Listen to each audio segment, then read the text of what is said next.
Just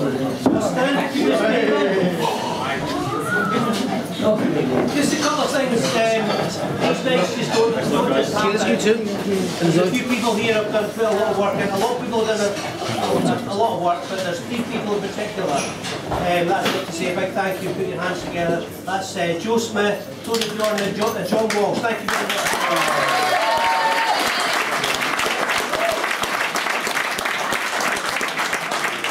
Job boy. And the other people, we've got to say a big thank you to Susie and all the caterers from Merchants for the lovely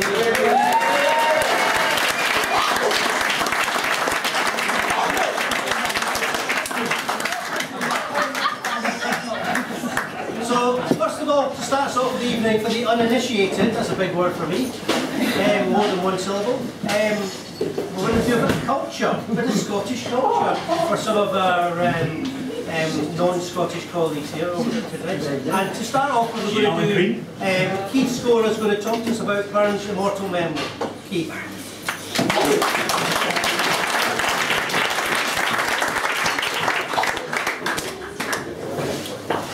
I long had thought, my youthful friend, as something to have sent you, though it should serve nae other end than just a kind memento.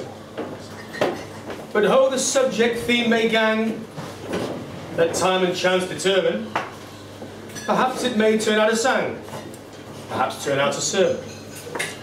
Well, good evening, ladies and gentlemen. I hope tonight will not be a sermon, more than a sang, and I'm delighted to be invited to Edinburgh Rugby Club to propose the immortal memory of Robert Burns. I have to say, though, I was rather surprised to be invited to do this very important Scottish part of the evening, so it's probably quite clear to you already, I am very English.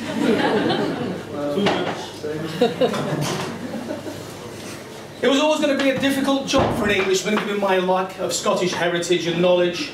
It was also going to be extremely challenging because I've always struggled with poetry, and once I started researching the topic, I realised I had to learn a new language also. Luckily, I found some solace in the fact the event is hosted here in a rugby club, because my background is also by playing rugby. I was once a hooker, and as you probably can tell, I look more like a prop nowadays. So to prepare for this, I set about considering how to deliver this immortal memory speech. One piece of web research suggested the speech should be long-winded enough to remind the guests that it isn't the office Christmas party, yet not so long to induce cramping, dry mouth or ringing in the ears. Well, I don't intend to induce cramping, and I hope the haggis doesn't either. I can't imagine anyone at a rugby club having a dry mouth, and the only chance you have is having ringing ears is when I try or attempt to sing a Burns song a little bit later. It never dawned on me how popular Burns celebrations actually are. I've been to a number of Burns suppers, some here and some in South Africa where I lived there. It caused me to ask, why should other nations and other people celebrate the birth of a Scottish poet? The English have Shakespeare, the Irish have Joyce, the Americans have Longfellow. Every one of them internationally known and respected figure. But they don't have a Shakespeare supper, they don't have a Joyce jamboree, and I've never seen a Longfellow lunch. And none of them is paid the type of homage paid to Burns, even in their own country, let alone abroad. Yet Burns is universally acclaimed. I just read the other week that Burns suppers will be held in over 200 countries in the world this year. But why should all of this be? Why is this 18th century Scottish poet such an international superstar whose fame is likely to continue well into the future? To answer this conundrum, I decided I had to try and understand the man himself. What made this man great? He was a farmer, a poet, a demon lover, a womanizer, a romantic, a drinker, a comedian, and a fervent nationalist. He wrote about things or people he knew or experiences he had. The answer probably lies with the fact that he was fully and emotionally engaged with each and every poem or song he created. But I don't believe emotional engagement is enough. Great artists need more. Need a creative force to stir the imagination. They need passion. I therefore decided to investigate what passions might have inspired Burns to this world-renowned greatness. In fact, I could call this speech The Three Passions of Robert Burns. Passion number one, the ladies. I have to admit, there are in fact some similarities that Robert and I share. Namely, a love of good times and fine drink, and an eye for the lasses. Even my current wife will attest to that.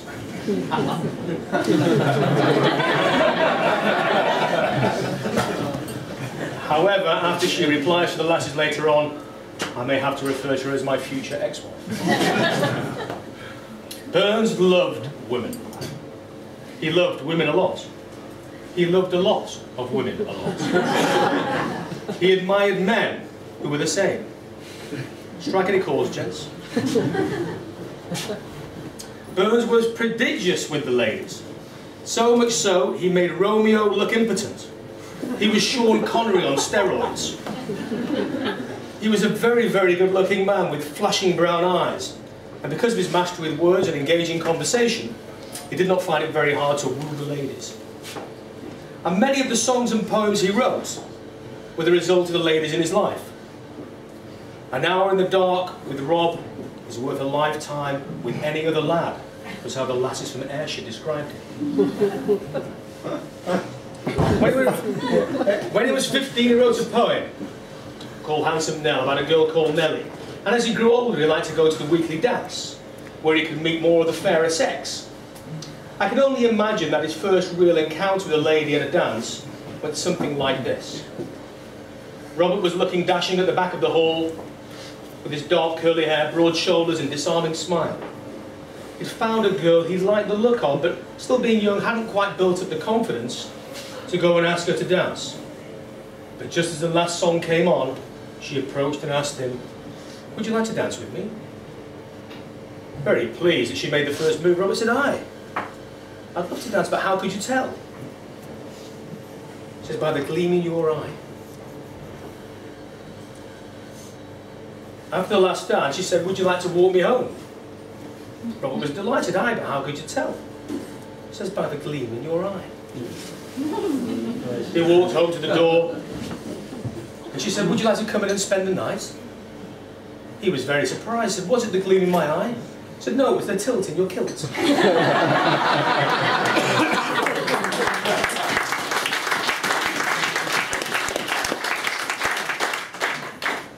There were many girls that Burns had alliances with that inspired him to the poetry or song.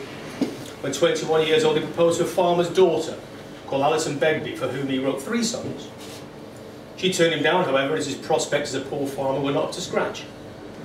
When 26, he had an illegitimate daughter by a lady called Elizabeth Patton, the family's farm servant. There was no day after pill in those days. The same year, he met Jean Harmer, who would turn out to be the long-term love of his life. She bore a child by him the year after. Mary Campbell was next, and she died in childbirth. Burns wrote a poem to her called To Mary in Heaven. Burns came to Edinburgh and got May Cameron pregnant. And then he fell passionately in love with a wealthy and upmarket Agnes McClose. However, she didn't want to consummate the relationship, so he quickly knocked up her servant Jenny Clown instead. Some stammer. While Robert was certainly eating his Quaker's oats regularly. Jean Harmer stayed with him, irrespective of his philandering. She had 9 children with Robert in total, and he didn't need one Viagra pill. As Paolo Nutini might have put it, there was plenty of lead in his pencil.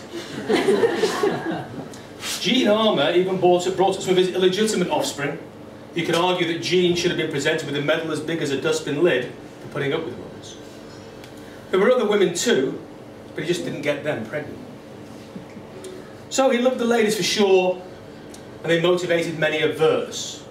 Burns may have been a scoundrel, but he had a passion and unerring love for women, every single one of them. Passion number 2, equality and fairness. Through his life, Burns saw how the difference in life of various people created inequalities that just weren't fair. He came from a humble background, from a poor farming family, and he witnessed the lack of justice as tough landlords, with an ever-increasing rent, caused his father to seek work elsewhere, forcing him to have him work the family farm from a very, very young age.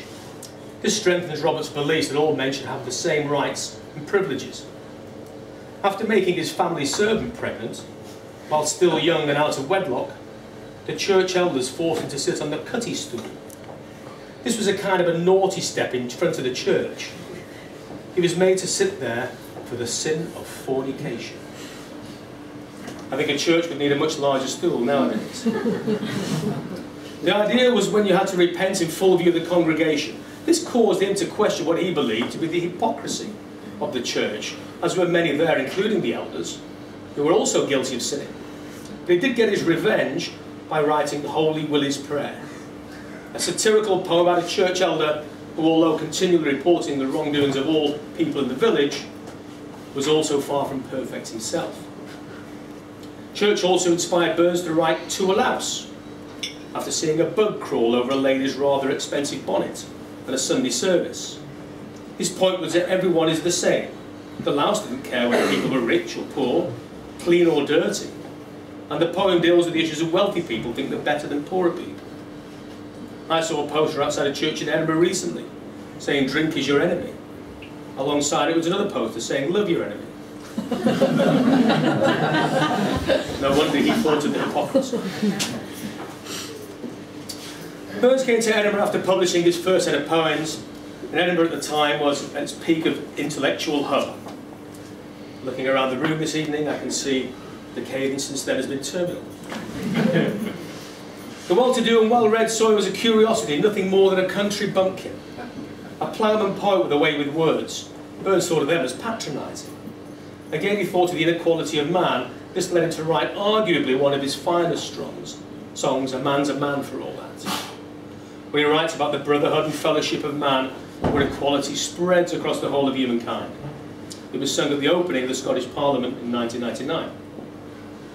Burns himself was a gregarious character, enjoyed many friends throughout his life over a drink or two, or three, or sometimes four, and is also known as inventing some quite irreverent songs that he would sing when drunk. I can't imagine why bawdy songs and alcohol make me think of the fact we're here in a rugby club. And gentlemen, that's not a cue for you to start, at least a little bit later. Passion number 3, Scotland. It's well documented that Robert Burns was a passionate Scot. But what led to this unbridled passion for his home country? Well, he was alive at the time when the English influence was becoming more and more prevalent in Scotland. English style and fashion were becoming the norm, and the English language was taking over. Even the ladies of the night, those that hang around the old town in the pubic triangle, advertised their attractions in the English tongue.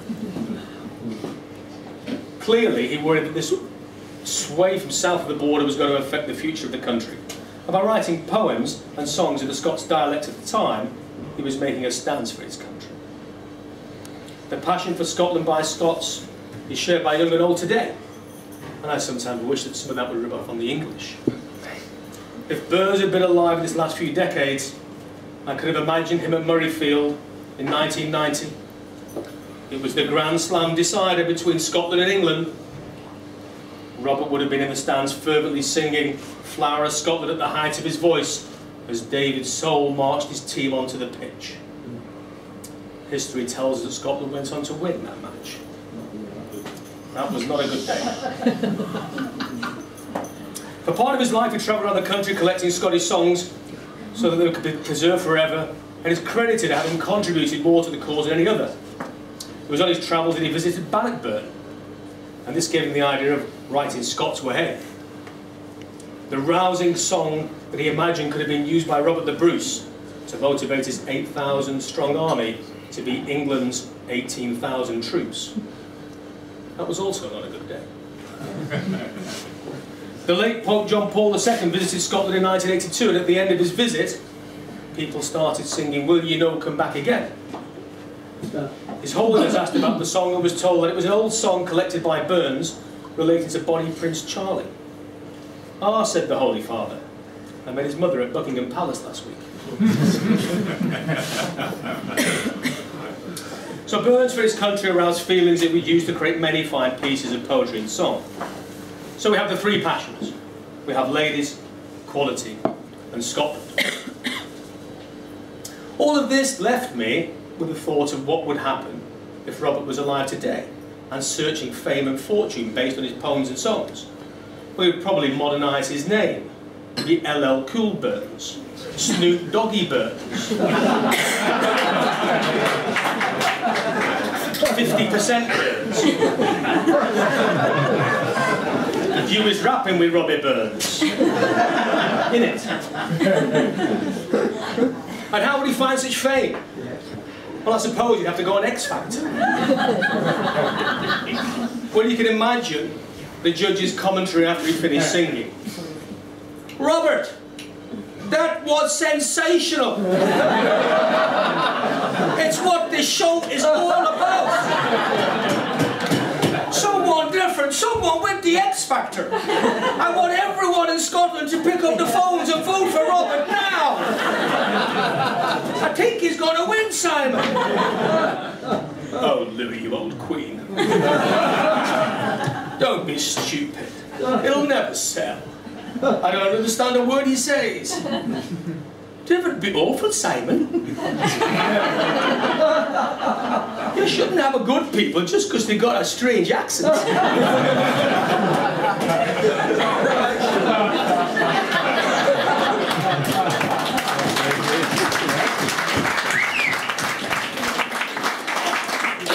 Anyway, I think he's rather cute, especially that little tilt in his kilt.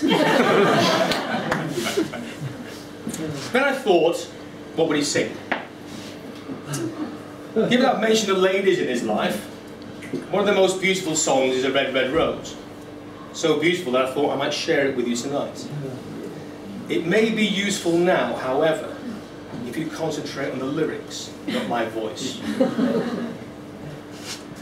My love is like a red, red rose that's newly sprung in June.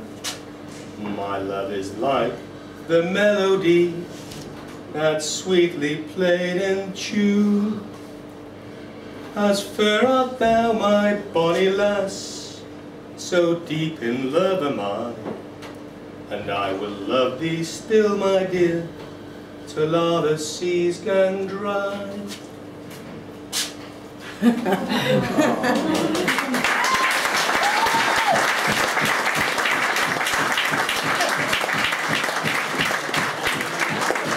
all the seas gan dry, my dear, and the rocks melt with the sun, and I will love thee still, my dear, while the sands of life shall run. And fare thee weel, my only love, and fare thee weel a while, and I will come again, my love, though it were 10,000 miles.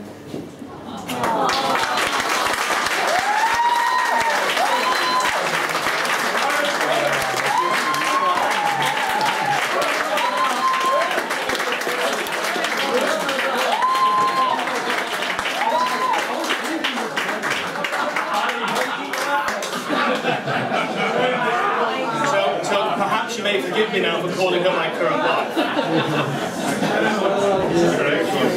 So what's the answer? What's the answer why so many people celebrate Burns all over the world? It could be the passion for his poetry. It could be the passion for food and drink. It could just be the passion for camaraderie and bringing together of friends for a good time, rather like tonight. But whatever for the reason, I for one am glad that it's celebrated around the world on or about the 25th of January every year. I'm sure tonight that you share the same sentiment. Burns died on the 21st of July 1796 at the age of 37. He was buried 4 days later, the same day his wife Jean gave birth to his last child. I'm sure he died with a smile on his face, thinking of the wee tilt in his kilt. Ladies and gentlemen, please charge your glasses and rise, and join me in the toast to the immortal memory of Robert Burns.